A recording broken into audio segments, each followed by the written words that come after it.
Shalom Bapak Ibu Saudara sekalian. Saya ucapkan selamat pagi, selamat datang dalam peribadatan kita pada hari ini. Jemaat saya undang untuk bangkit berdiri, kita akan mengambil waktu kita untuk bersaat teduh di hadapan Tuhan.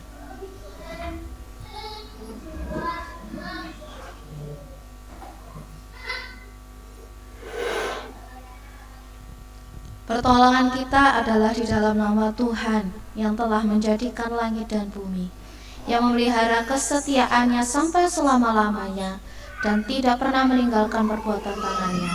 Kiranya kasih karunia dan damai sejahtera dari Allah Bapa dan dari Tuhan kita Yesus Kristus menyertai kita sekalian. Hormat diri.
Kami kenal hanya di dalam nama Tuhan kami Yesus Kristus.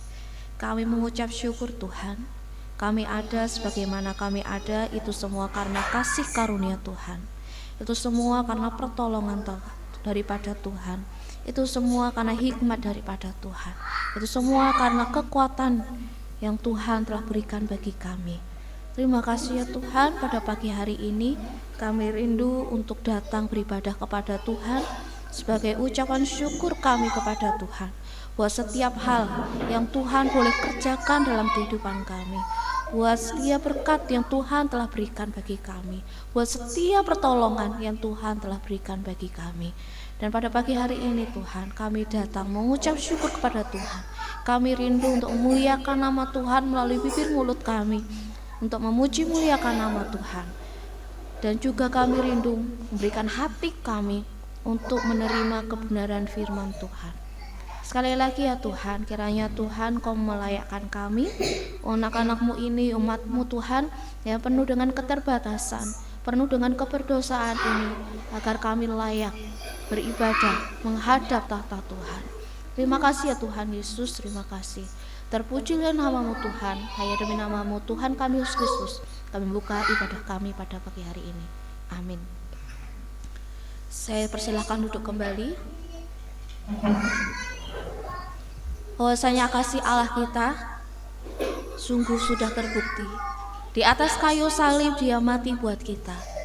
Dia Allah memberikan anaknya yang tunggal karena kasih-Nya kepada kita. Mari kita akan puji nama Tuhan. Kasih Allahku.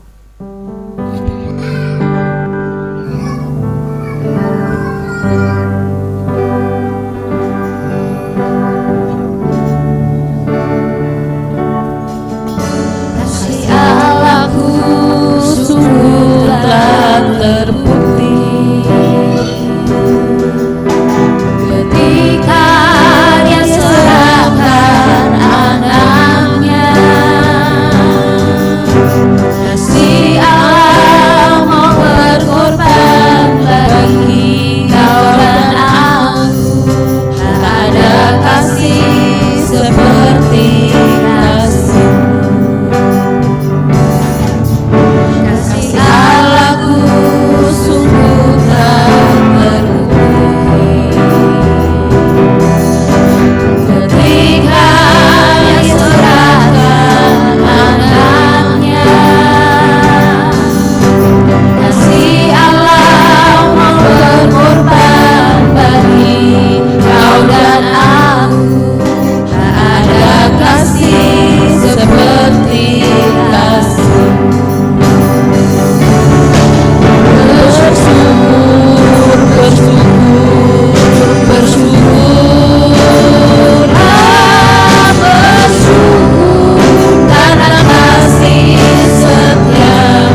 rasuli, jemaat saya undang untuk bangkit berdiri.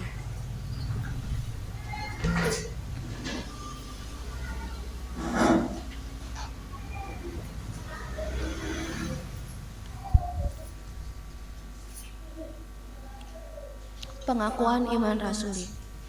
Aku percaya kepada Allah, Bapa yang Maha Kuasa, Khalik langit dan bumi, dan kepada Yesus Kristus, Anaknya yang tunggal Tuhan kita, yang dikandung dari Roh Kudus, lahir dari anak darah Maria, yang menderita sengsara di bawah pemerintahan Pontius Pilatus, disalibkan, mati dan dikuburkan, turun ke dalam kerajaan maut. Pada hari yang ketiga, bangkit pula dari antara orang mati, naik ke surga, duduk di sebelah kanan Allah, Bapa yang Maha Kuasa. Dan dari sana ia akan datang untuk menghakimi orang yang hidup dan yang mati. Aku percaya kepada Roh Kudus, gereja yang kudus dan am, persekutuan orang kudus, pengampunan dosa, kebangkitan tubuh, dan hidup yang kekal. Amin. Kita akan persiapkan hati kita untuk menerima kebenaran firman Tuhan. Firman Tuhan kita akan iringi, kita akan persiapkan hati kita dengan muji nama Tuhan. Ingat kasih-Nya, ingat kebaikan-Nya. Kebaikannya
besar kasih-Mu Tuhan bagi kami, besar anugerah-Mu Tuhan bagi setiap kami.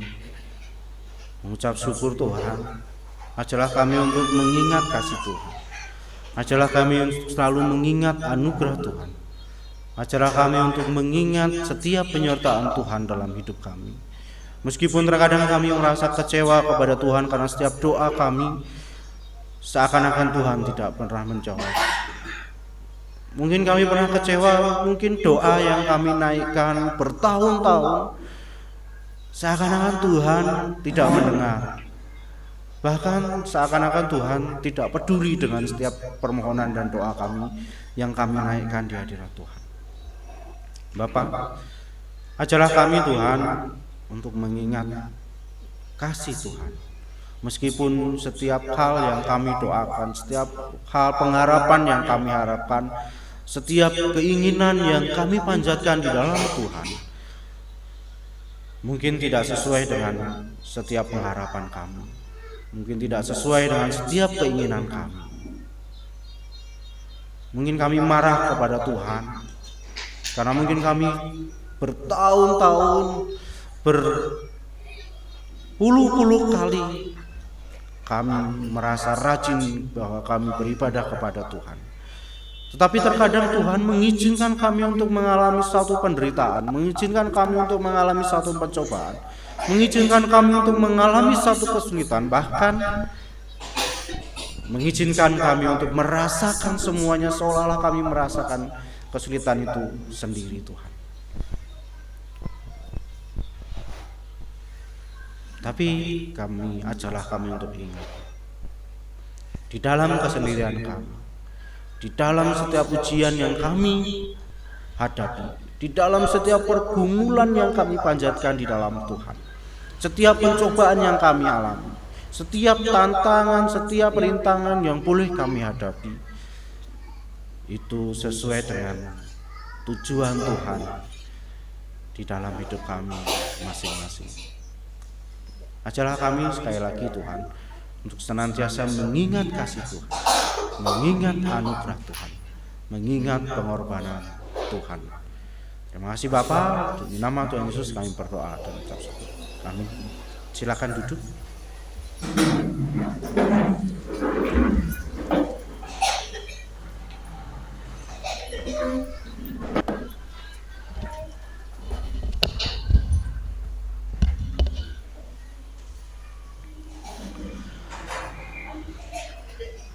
Shalom Bapak Ibu yang dikasihi Tuhan. Kita sudah masuk ke pembahasan 7 perkataan salib di bagian yang ke-5.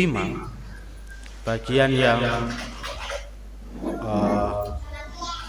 bukan seakan-akan, setiap orang itu merasakan, bagian di mana setiap orang pasti mengalami, terutama ini di bulan puasa, di hari yang terakhir bulan puasa begitu. Ini satu momen yang setiap saat di sepanjang puasa dialami oleh saudara-saudara kita yang puasa begitu.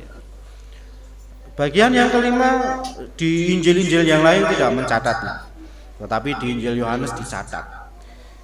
Bagian yang kelima ini cukup pendek. Selain nanti di bagian yang ke-6, bagian yang kelima ini, perkataan salib yang kelima ini yang salah satunya cukup pendek. Aku haus. Kita buka dalam Yohanes pasal yang ke-19, ayat yang ke-28 dan 29. Yohanes pasal yang ke-19, ayat 28 dan 29.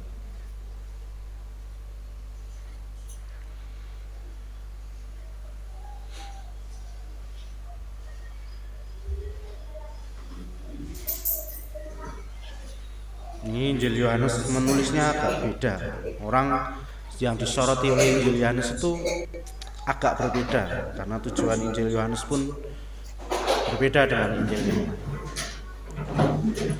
Injil Yohanes pasal 19 ayat 28 dan 29. Firman Tuhan. Sesudah itu, karena Yesus tahu bahwa segala sesuatu telah selesai, berkatalah ia, supaya digenapi yang tertulis dalam kitab suci. Aku haus. Di situ ada suatu bejana penuh anggur asam. Lalu mereka melilitkan suatu bunga karang yang telah dicelupkan dalam anggur asam pada sebatang hisop, lalu mengulurkannya ke dalam mulut Yesus. Amin. Nah, kemarin kita belajar tentang Eli lama sabaktani, di mana Tuhan Yesus merasa bahwa Allah meninggalkan dia, bahwa satu kesulitan yang besar, satu penderitaan yang besar yang dialami manusia itu adalah keterpisahan dengan Tuhan, keterpisahan dengan anugerah Tuhan, diusir dari keadilan Tuhan. Di minggu yang lalu saya singgung bagaimana Kain ketika setelah membunuh Habel dihukum Tuhan, diusir dari tanah di mana dia besar dan hidup di sana sampai tua, begitu ya. Lalu diusir dari tanah itu. Kain merasa, Tuhan, hukuman yang kamu berikan, yang Tuhan berikan kepadaku itu tidak bisa aku tanggung, sangat berat untuk aku tanggung. Sebenarnya bukan karena diusir dari tanah di mana Kain itu mengusahakan tanah itu, di mana dia bekerja, di mana dia tinggal. Tidak. Tetapi yang berat bagi Kain itu ditanggung itu adalah diusir dari hadirat Tuhan. Sekarang kita sampai di pokok aku haus. Semua orang pasti pernah merasakan haus, atau tidak ada yang pernah rasa haus ya? Wah, mas aku enggak pernah haus karena ada sumber air di dalam tenggorokanku. Otomatis kalau kering itu otomatis keluar sendiri. Pernah mengalami haus yang sangat amat haus, mau minum itu susah. Bukan susah karena sakit mau minum, enggak, tapi susah mau cari air untuk minum. Kira-kira pernah mengalami itu enggak? Belum. Lain kali kita naik gunung gitu ya, bawa bekal botol Cleo sedikit begitu, naik gunung yang agak tinggi gitu, nanti naik sampai di tengah-tengah itu, belum sampai di tengah biasanya, baru seperempat jalan itu sudah minum haus ya. Nanti sampai sana, sampai tenggorokan itu rasanya mau lengket, kita tidak dapat air minum, mau lengket gitu. Sampai kadang lihat sungai itu, wah bahagia sekali, langsung diminum gitu. Pernah di posisi itu enggak? Jadi enggak mikir lagi sungainya kotor, sungainya mau bersih gitu ya. Pokoknya ada air segera diminum gitu. Pernah di posisi itu enggak? Pernah mengalami itu enggak? Pernah ya?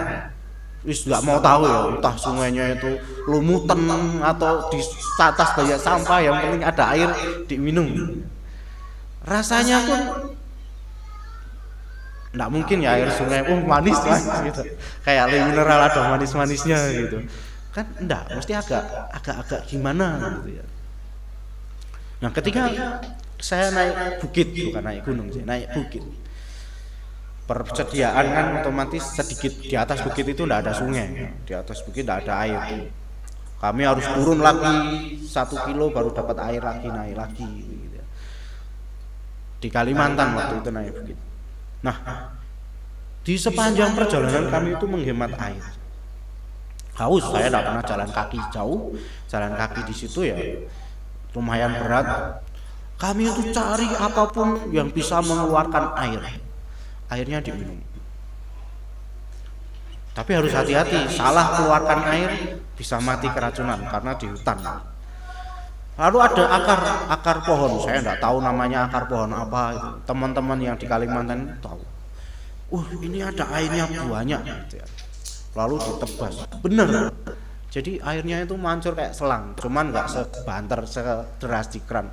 Airnya mancur, mengalir deras gitu ya. Itu untuk di bawah. Itu haus, ketika merasa haus dalam setiap kondisi, apapun bisa dipakai untuk dahaga, untuk minum melepaskan dahaga. Menurut penelitian, orang itu bisa hidup tidak makan itu cukup lama, bisa lebih dari 3 hari. Tidak makan itu bisa bertahan hidup. Tapi ketika tidak minum itu bertahan hidupnya lebih pendek. Jadi kita lebih sulit menahan haus daripada menahan lapar. Atau ada yang kebalik, wah mas saya itu kalau nahan lapar itu sulit sekali, kalau nahan haus buat 2 hari aja sanggup. Kira-kira ada yang mana yang lebih sulit? Kalau saya lebih sulit nahan haus daripada makan, dan penelitian mengatakan memang orang lebih sulit menahan haus daripada menahan lapar. Atau dari Bapak Ibu ada yang lain? Oh saya, mana yang lebih sulit menurut Bapak Ibu? Tahan haus atau tahan lapar? Hah? Tahan haus? Ya, Pak Kon tahan haus. Wah, haus enggak, minum lama bisa. Ada yang kebiasaan, aku kalau enggak makan sakit perutku. Tapi orang sakit banyakan malah minum daripada makan. Di sini juga gitu. Tuhan Yesus mengalami penderitaan mulai dari perjamuan terakhir, hari Kamis malam, dan Tuhan Yesus ketika kita baca di dalam kitab itu, makan terakhir itu di perjamuan terakhir itu. Ketika ditangkap di Taman Getsemani, dibawa ke hadapan Pontius Pilatus, dibawa ke Mahkamah Agung, tentu tidak mungkin ditawari minum wong ditangkap. Mungkin yang pernah mengalami ditangkap bukan harus mencuri baru ditangkap ya. Bisa jadi karena ikut tawuran, enggak lah. Digerebek rame-rame ikut tawuran begitu. Atau ditangkap karena hal yang lain, atau wah saya enggak ikut-ikut tapi karena ada tawuran saya diamankan begitu. Kan enggak mungkin ditawari minum. Atau lihat orang, wah ada pencuri ditangkap lalu didudukkan, mau minum apa? Es teh, es buah atau es jeruk atau kopi. Kan enggak mungkin ditawari. Mesti dipukuli dulu. Saya belum pernah baca berita pencuri ditangkap lalu dimasukkan ke warung, ditawari makan sama-sama dan minum. Belum pernah. Pasti aniaya. Dan Tuhan Yesus pun demikian. Ketika sampai di puncaknya di kayu salib, di panas-panas, di kayu salib, di atas kayu, bukan di bawah lagi, di atas kayu kepanasan. Dan Tuhan Yesus berkata, aku haus. Itu satu hal yang wajar, satu hal yang normal, yang manusiawi, yang setiap orang merasakan itu ketika kepanasan dari pagi sampai siang, di panas-panasan. Bahkan dikatakan ini kalau kita di bawah dibaca di bawahnya dan di atasnya itu sekitar jam 3. Bayangkan dari pagi sampai jam 3 enggak makan apa-apa, enggak minum, di panas-panasan, dijemur. Haus itu satu hal yang wajar. Tetapi ketika kita melihat bahwa di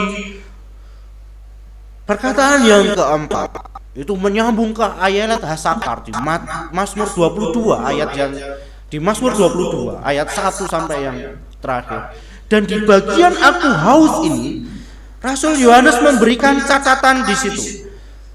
Berkatalah ia supaya digenapi yang tertulis dalam kitab suci, aku haus. Dan bagian ini ditarik ke Mazmur 69 ayat 1 sampai yang ke 37. Dan lebih khusus lagi, ayat itu dikutip oleh Yohanes di Mazmur 69 ayat 22. Bahkan mereka memberi aku makan racun, dan pada waktu aku haus, mereka memberi aku minum anggur asam.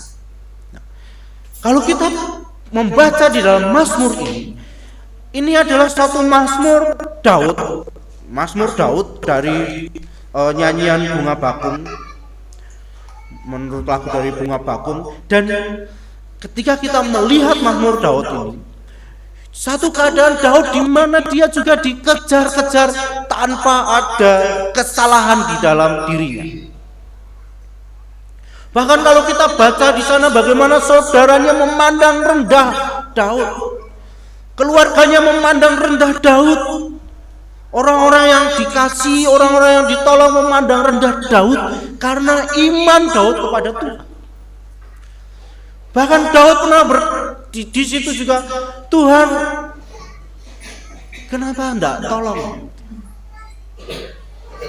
Berseru kepada Tuhan, kenapa Tuhan enggak dengar? Kenapa Tuhan enggak tolong? Di sini Tuhan Yesus mau mengingatkan. Bukan berarti Tuhan Yesus ya memang haus, benar. Tuhan Yesus satu sisi memang haus. Makanya ketika dia berkata, Tuhan Yesus berkata, aku haus, langsung diberi anggur asam. Tapi sebelum itu Matius, Markus, Markus mencatat bahwa Tuhan Yesus pernah ditawari anggur yang dicampur dengan mur atau dicampur dengan empedu. Jadi khasiat anggur yang dicampur dengan mur dan atau empedu ini adalah untuk menghilangkan rasa nyeri, rasa sakit yang dialami. Jadi zaman dulu itu belum ada obat anti nyeri. Jadi enggak bisa beli obat apotek untuk anti nyeri atau obat bius lokal. Jadi ramuan tradisional waktu itu anggur dicampur mur atau empedu untuk menahan rasa sakit. Tapi Tuhan Yesus menolak. Kenapa? Tuhan Yesus mau menjalani itu sesuai dengan kehendak Tuhan. Menjalani setiap penderitaan yang dialami itu seturut dengan perintah Tuhan. Jadi aku haus. Satu, memang Tuhan Yesus haus. Yang kedua, ini adalah bentuk pengorbanan Tuhan Yesus yang maksimal secara fisik. Kalau kemarin adalah tentang Eli lama sabachthani, itu adalah puncak dari penghukuman, puncak dari rasa keterpisaan dengan Tuhan, puncak dari hukuman dosa itu dipisahkan dari hadirat Tuhan. Itu secara rohani. Tapi aku haus. Di atas kayu salib itu adalah puncak penderitaan secara jasmani. Kita kadang merasa, wah, orang Kristen kadang jadi bahan olokan. Wah, kamu Kristen mati di salib begitu ya. Saya dulu sempat malu. Saya sedikit kesaksian itu. Saya dulu sempat malu, nama saya Petrus begitu ya. Enggak ada orang selain Kristen namanya Petrus, itu enggak ada. Setahu saya, kecuali sudah pindah agama. Petrus itu pasti setiap dengar itu pasti Kristen. Saya sempat malu ketika ditanya, namamu siapa? Petrus begitu. Kenapa? Karena dari kecil saya selalu dapat bulian, olok-olokan. Wah, Kristen matimu dipenteng begitu. Mati dipenteng, disalib, kuburanmu nanti nggak ada, kamu mati disalib. Matimu disalib, dipenteng. Wah, Kristen gitu ya. Dari kecil sampai besar. Ya enggak besar sekali memang. Dari SD, kecil sebelum SD sampai ke SMA gitu. Saya sempat malu. Bukan malu karena wah saya Kristen, malu gitu. Saya takut kalau diolok lagi gitu. Wah, Kristen gitu. Kristen selalu begitu. Mungkin bagi kita, wah apaan sih olok-olokan kayak gitu, biasa aja. Enggak satu hal yang menakutkan memang. Tapi ketika itu dialami anak-anak dan itu berlanjut, itu membentuk satu rasa, nah aku nanti kalau ngaku ini pasti diolok lagi, jadi supaya enggak diolok. Tapi faktanya ketika kita jadi Kristen, kita mau memutuskan untuk ikut Tuhan, Tuhan tidak pernah menjanjikan kita itu untuk lepas dari kesengsaraan. Tuhan tidak pernah menjanjikan kita itu untuk lepas daripada ujian iman. Enggak. Bahkan Tuhan bilang, kalau kamu mau ikut aku, pikulah salib. Kita boleh enggak mempertanyakan, Tuhan, kalau Tuhan, aku ikut Tuhan, aku dapat apa? Bukan berarti ketika ikut Tuhan kita enggak punya pengharapan. Kita wajib punya pengharapan ketika kita ikut Tuhan. Makanya ketika Tuhan Yesus di kayu salib berkata, aku haus, itu adalah mengingatkan kepada orang-orang di situ, kepada orang-orang yang percaya Tuhan Yesus di situ, untuk mengingat kondisi Daud.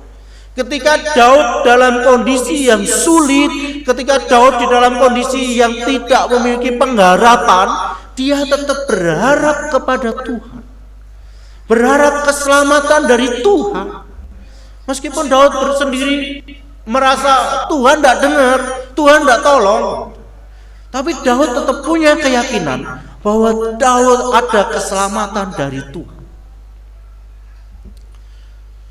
Rasul Petrus ketika ikut Tuhan bertanya kepada Tuhan Yesus, kalau aku sudah meninggalkan semua milik dan aku ikut Tuhan, apa yang aku dapat? Tuhan Yesus sampaikan apa yang akan didapat oleh Rasul Petrus. Salah satunya adalah pengharapan masa yang akan datang, yaitu bersama-sama dengan Tuhan di Firdaus. Nah, kita sekali lagi, kita mungkin ikut Tuhan, mungkin sering saya berkata bahwa kita harus sepenuhnya berserah diri pada Tuhan, menyerahkan setiap pengharapan kita kepada Tuhan, betul. Tetapi tidak serta-merta kita tidak punya pengharapan. Paling tidak kita punya pengharapan akan hari setelah kematian. Tuhan mau menyatakan itu, aku haus. Ingat, Daud ketika sulit, di masa yang sulit, Daud tetap mengandalkan Tuhan, meskipun seakan-akan tidak punya pertolongan dari Tuhan. Kita mungkin,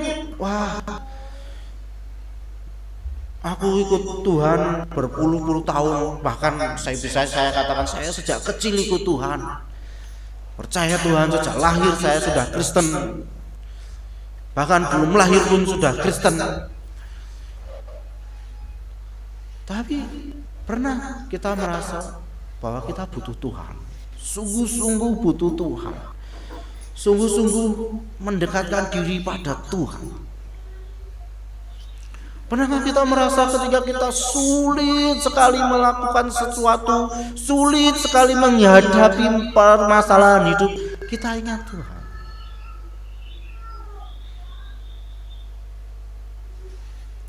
Bukan berarti kita tidak boleh kecewa dengan Tuhan, boleh.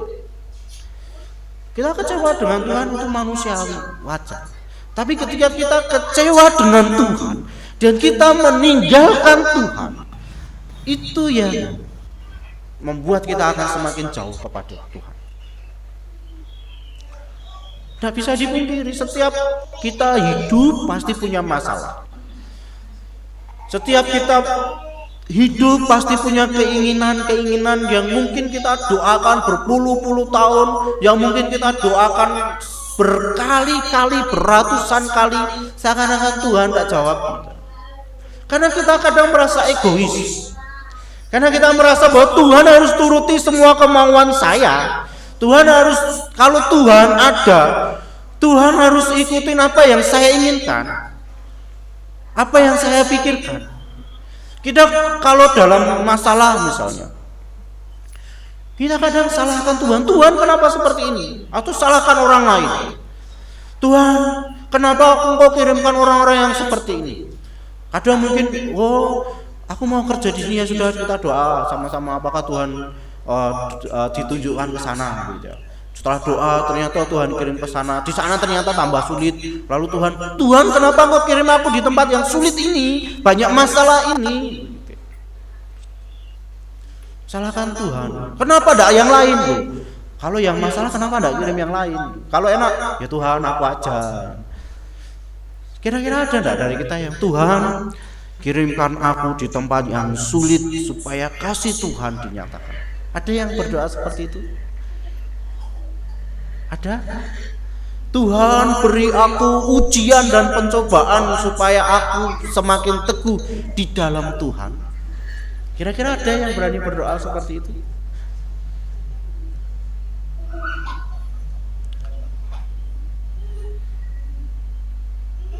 Ada?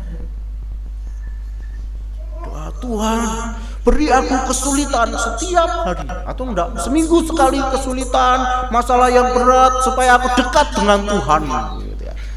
Orang yang dekat dengan Tuhan itu dua hal, rata-rata sih dua hal. Yang satu diambang kematian, sudah hanya Tuhan, baru merasa dekat dengan Tuhan dan merasa jauh dengan Tuhan. Yang kedua itu ketika mau ini sudah. Yang kedua itu ketika memang benar-benar putus asa. Wis lah Tuhan, wis pasrah-pasrahlah gitu ya. Kalau dikatakan itu di ujung tanduk gitu ya, kayak telur di ujung tanduk itu ya sudahlah, kalau Tuhan beri mujizat ya sembuhkanlah.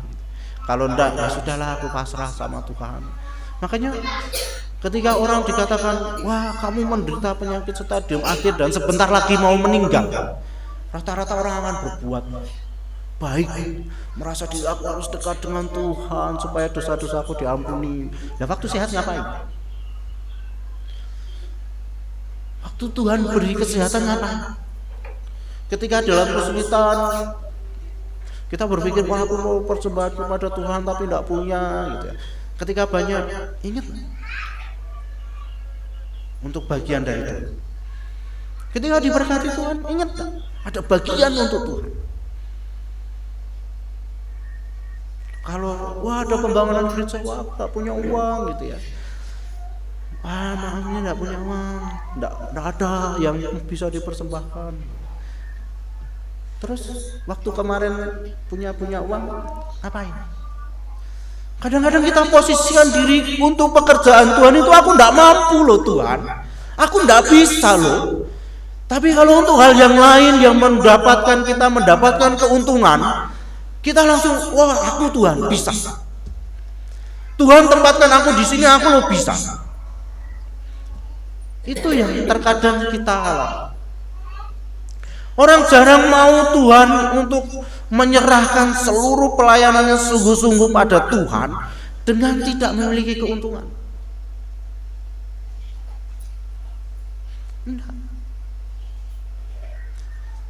Minggu yang lalu saya pernah bilang gitu ya, istri pernah mengeluh seperti itu. Tuhan kenapa aku sih? Kenapa enggak yang lain? Aku enggak mampu, aku enggak bisa.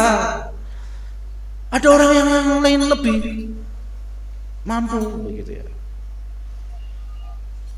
Dan saya kadang cuman bilang gini, loh, atau saya kadang-kadang bercandain aja, atau kita terima aja yang di rumah sakit gitu ya, enak gitu ya, lebih mapan. Terus mikir lagi, iya ya tapi bagaimana di tempat ini gitu ya. Kadang-kadang untuk Tuhan kita merasa berat. Tapi ketika kita melihat pengorbanan Tuhan Yesus, seharusnya kita bisa memiliki pengharapan bahwa di dalam keterbatasan kita, ketika Tuhan pilih, ketika Tuhan pimpin, pasti bisa.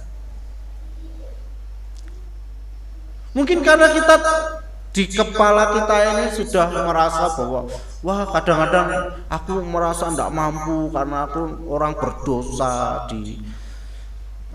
jadi aku tidak bisa pelayanan karena pelayanan itu sangat sakral sekali dan aku berdosa sekali, jadi tidak pantas untuk melayani. Kalau semua orang berpikir itu, kita rasanya siapa yang mau main musik? Siapa yang mau khotbah? Saya mending duduk di situ gitu ya. Saya masih sangat berdosa. Tidak ada yang mau berkhotbah. Tidak ada yang mau pelayanan. Karena setiap orang berdosa, tidak ada yang layak untuk pelayanan.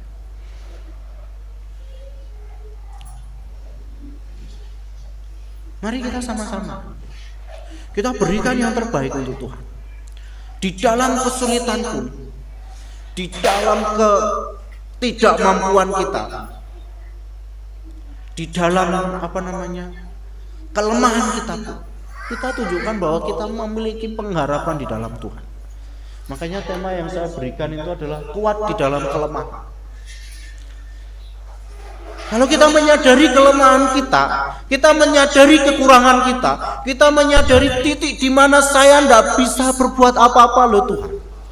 Di situ sebenarnya kita diharapkan untuk berserah diri kepada Tuhan. Bukan berarti menyerah tidak melakukan apapun.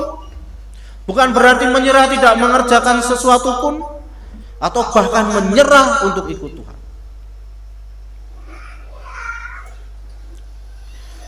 Nah, kelemahan itu seharusnya ketika kita sadar, Tuhan, aku tidak bisa berdoa. Saya juga tidak bisa berdoa. Kalau mau jujur, saya memang tidak bisa berdoa. Saya tidak tahu apa yang saya doakan. Saya orang yang tidak bisa berdoa. Kalau jenengan dengar doa saya selalu seperti itu, begitu ya. Pasti template apa ya? Copy seperti itu terus. Saya memang tidak bisa berdoa. Saya bukan orang yang doa dengan penuh rangkaian kata-kata yang banyak hal lalu bisa berdoa sebanyak hal. Karena saya sendiri sadar, saya sendiri juga masih perlu didoakan dan masih banyak hal yang saya anggap tidak layak di hadapan Tuhan. Saya bahkan tidak layak untuk menghadap Tuhan. Berdoa kepada Tuhan pun saya tidak layak. Kadang-kadang karena saya merasa saya tidak layaknya untuk berdoa kepada Tuhan, saya tidak berdoa kepada Tuhan.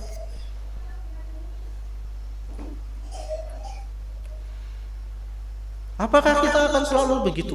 Wah, aku tidak mampu di hadapan Tuhan, lalu kita menghindar dari Tuhan. Kita akan menjadi sangat jauh dari Tuhan. Makanya Tuhan berkata, aku haus. Ditunjukkan kepada siapa? Kepada orang-orang yang ada di situ. Supaya ingat Mazmur Daud. Orang-orang Yahudi pasti mempelajari perjanjian lama. Orang-orang Israel pasti kenal Daud. Orang-orang Israel, orang-orang Yahudi pasti tahu kisah Daud. Salah satu raja yang paling besar di Israel. Ketika mengingat itu, mereka bisa menyadari Daud yang sedemikian besarnya, raja yang sedemikian agungnya, raja yang takut akan Tuhan pun mengalami penderitaan, mengalami pencobaan, dikejar-kejar, mengalami satu masa keputusasaan yang merasa, Tuhan, di manakah Engkau? Kenapa Engkau meninggalkan aku? Raja Daud yang diurapi Tuhan, yang dipilih Tuhan, merasa, Tuhan, kemana Engkau? Mengapa Engkau meninggalkan aku? Kalau kita baca di dalam Raja-Raja, Elia pun begitu. Nabi yang diurapi Tuhan, nabi yang bahkan diminta Tuhan untuk melawan Baal, melawan Ratu Isabel, melawan pemerintahan saat itu. Tapi apakah Elia tidak pernah merasa takut? Tidak. Dia pernah lari dari kejaran Ahab sampai di gua, dia bersembunyi di sana. Dia merasa, Tuhan tidak ada yang tolong. Dari sekian banyak itu hanya aku yang bekerja sendiri loh Tuhan. Tapi Tuhan tunjukkan, bukan hanya kamu yang bekerja, banyak orang yang bekerja untuk nama Tuhan. Kadang-kadang kita merasa seperti itu, menyalahkan Tuhan dalam keadaan yang kita alami. Tapi kita tidak pernah lihat diri kita. Sudahkah sungguh-sungguh kita ikut Tuhan? Sudahkah kita sungguh-sungguh berpasrah diri pada Tuhan? Sudahkah kita memiliki pengharapan yang benar di dalam Tuhan? Kita boleh koreksi diri kita. Kita punya pengharapan apa sih ikut Tuhan? Kalau kita punya pengharapan aku ikut Tuhan supaya berkelimpahan, saya akan katakan, kalau kelimpahannya secara duniawi, saya bisa katakan kita akan kecewa. Kalau kita punya pengharapan saya ikut Tuhan, saya taat kepada Tuhan, taat beribadah kepada Tuhan supaya doa saya selalu dikabulkan Tuhan, saya bisa katakan kita akan kecewa kepada Tuhan. Kalau kita ikut Tuhan, rajin pelayanan supaya kita memiliki satu hal yang kita impi-impikan, bisa jadi saya juga akan katakan yang sama. Kita akan kecewa di dalam pengharapan kita. Tapi ketika kita memiliki pengharapan yang benar di dalam Tuhan, pengharapan untuk bisa ikut bersama-sama di dalam Tuhan, ikut menikmati hadirat Tuhan, tidak ditinggalkan Tuhan. Mungkin saya bisa katakan itu janji Tuhan, bahwa kita akan selalu disertai oleh Tuhan, bahwa kita akan diberi pertolongan oleh Tuhan, bahwa Tuhan akan bekerja bersama-sama dengan kita. Saya bisa katakan kita tidak akan pernah kecewa. Kenapa? Karena pertolongan Tuhan itu kadang tidak masuk akal buat kita. Pertolongan Tuhan itu tidak disangka-sangka. Pertolongan Tuhan itu kadang-kadang berasal dari orang yang hal-hal yang kita remehkan. Kenapa? Tuhan bisa melakukan banyak perkara. Mari kita sama-sama saling mengingatkan satu dengan yang lain untuk menajamkan pengharapan kita kepada Tuhan. Bukan berarti kita tidak boleh bekerja keras ya.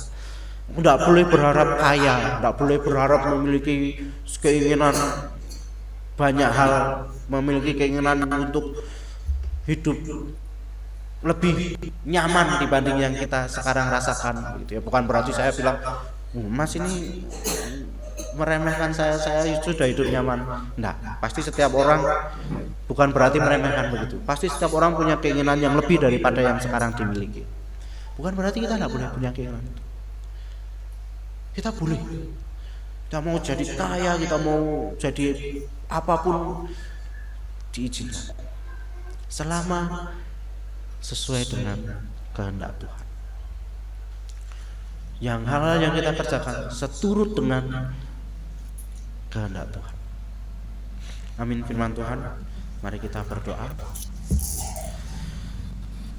Segala hormat, puji, syukur yang boleh kami naikkan di hadapan Tuhan. Ajarlah kami untuk mengingat pengorbanan Tuhan, penderitaan Tuhan di kayu salib. Ajarlah kami untuk melihat dan mengingat di dalam kelemahan kami diuji untuk menyatakan kekuatan Tuhan. Di dalam kelemahan kami menjadi kuat iman kami di dalam Tuhan. Ajarlah kami Tuhan di dalam setiap kesulitan yang kami alami, setiap permasalahan yang kami hadapi, seberat apapun permasalahan itu. Mungkin kami merasa sendirian ketika menghadapi itu. Mungkin kami merasa berat sekali yang kami hadapi, berat sekali ujian yang kami hadapi. Kenapa harus kami yang mengalami itu? Kenapa? Mungkin kami boleh bisa menyalahkan Tuhan. Kenapa Tuhan izinkan hal yang seperti ini berlaku pada kami? Tetapi ketika kami mulai meragukan kasih Tuhan, mulai meragukan pertolongan Tuhan, mulai melakukan, benar enggak sih Tuhan itu ada bagi kami? Benar enggak sih Tuhan itu beserta saya? Benar enggak sih Tuhan itu mengasihi dan memberkati saya? Ingatkan kami bahwa orang-orang yang pernah Engkau urapi, yang pernah tinggal, seperti Daud pun mengalami penganiayaan, mengalami pencobaan yang sedemikian berat. Bagaimana anaknya Absalom boleh memberontak dari pimpinan Daud karena merasa diri lebih layak untuk memimpin Israel. Ajarlah kami untuk melihat itu. Ajarlah kami untuk melihat bahwa pelayan-pelayan Tuhan terdahulu pun merasakan yang sama. Bahkan Musa sendiri pun pernah digugat oleh umatnya dan boleh menyatakan, kenapa engkau mengirim aku keluar dari Mesir? Disalahkan oleh orang Israel karena mentaati perintah Tuhan. Tapi Tuhan tetap menolong, Tuhan tetap menyertai mereka. Ajarlah kami untuk melihat itu Tuhan, bahwa di dalam setiap kesulitan, di dalam setiap permasalahan, di dalam setiap ujian yang kami hadapi akan selalu ada pertolongan Tuhan. Dan ajarlah kami untuk menghadap Tuhan dengan penuh ucapan syukur, dengan penuh kasih kepada Tuhan. dengan penuh sukacita di dalam Tuhan. Terima kasih Tuhan, terima kasih Bapa. Dan ampuni kami, mungkin kami pernah meragukan kuasa Tuhan. Mungkin kami pernah meragukan Tuhan itu beneran ada atau tidak. Meragukan keberadaan Tuhan. Kiranya Engkau boleh membimbing kami, Roh Kudus-Mu selalu menguatkan kami untuk senantiasa kami boleh berseru kepada Tuhan, boleh bersandar penuh akan penyertaan dan kasih Tuhan. Terima kasih Bapa, demi nama Tuhan Yesus kami berdoa dan ucap syukur. Amin.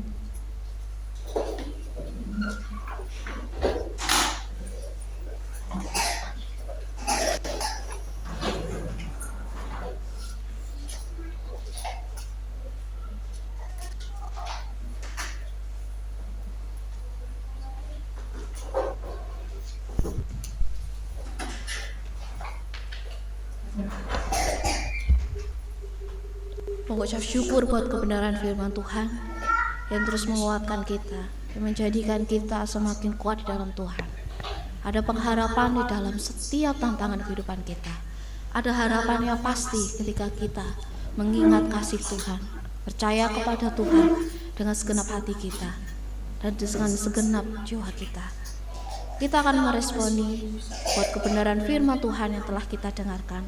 Kita akan puji nama Tuhan karena salibnya.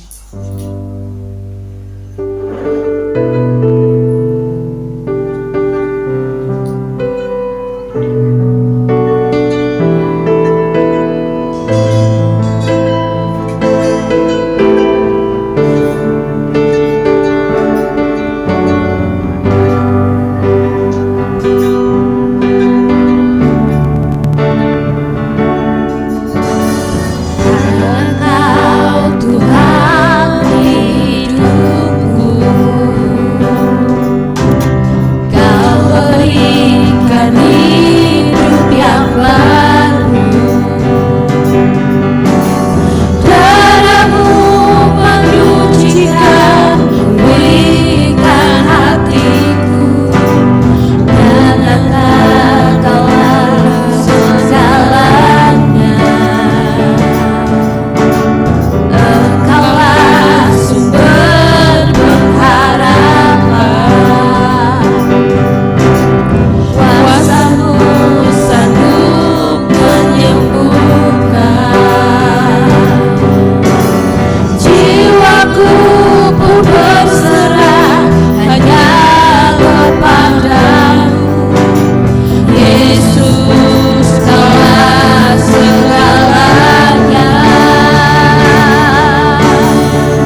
Terima kasih buat Ibu Yatini yang memimpin kita dalam doa syafaat kita. Kita akan memberikan yang terbaik bagi Tuhan.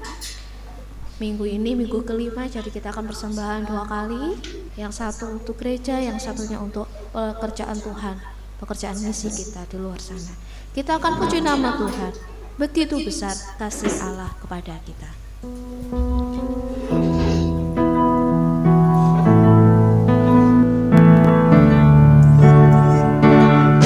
Begitu besar kasih Allah pada kita, diberkatilah anak cucu kita di mana-mana. Tuhan mengubah miskin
Kita akan menerima berkat daripada Tuhan. Jemaat saya undang untuk bangkit berdiri. Kita akan mengakhiri ibadah kita, sebelumnya kita akan menerima berkat Tuhan.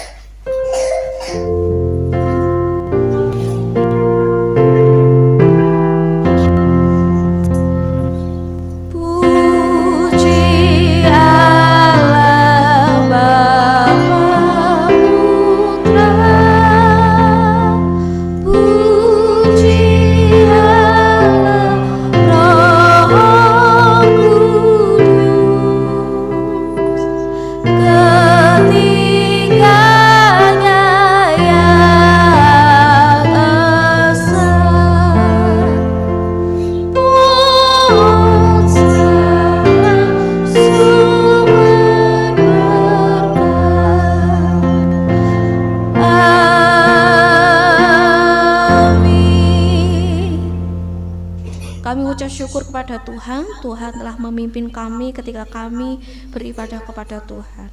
Terima kasih Tuhan, pada pagi hari ini kami dapat mengalami Tuhan, berjumpa dengan Tuhan, mengerti isi hati Tuhan. Dan ajarlah kami Tuhan untuk dapat melakukannya dalam kehidupan kami hari lepas hari. Dan mampukanlah kami Tuhan untuk menjadi saksi Tuhan, baik di dalam keluarga kami maupun di lingkungan kami dan dimanapun kami berada. Namun sebelumnya Tuhan, kami akan pulang, kiranya Tuhan memberkati kami sekalian dengan berkat daripada Tuhan. Tuhan memberkati kita dan melindungi kita. Tuhan menyinari kita dengan wajah-Nya dan memberi kita kasih karunia. Tuhan menghadapkan wajah-Nya kepada kita dan memberi kita damai sejahtera mulai hari ini sampai selama-lamanya. Amin.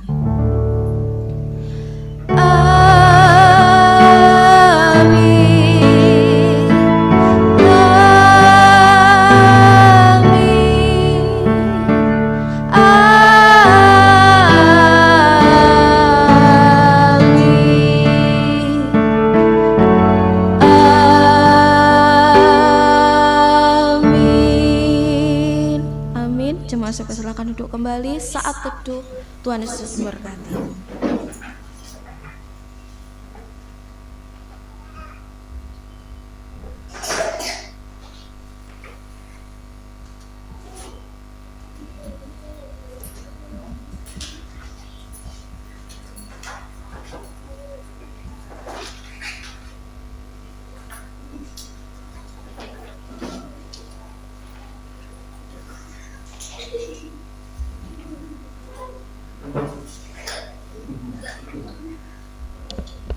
Puji Tuhan, hari ini ibadah dapat berjalan dengan lancar. Itu karena Tuhan, itu karena pertolongan Tuhan di dalam setiap ibadah yang kita lakukan pada hari lepas hari. Warta untuk kita sekalian untuk minggu depan.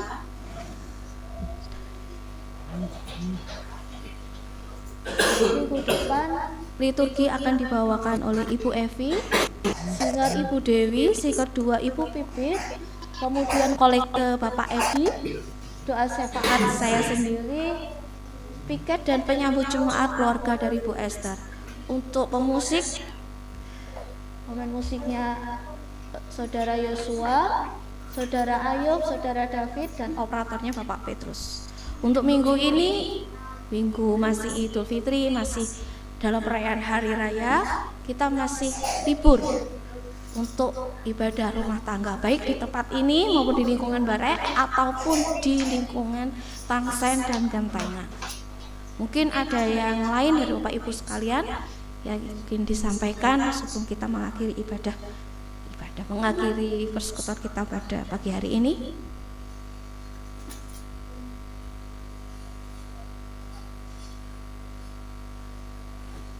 Jikalau tidak ada, terima kasih. Selamat hari Minggu, Tuhan Yesus memberkati.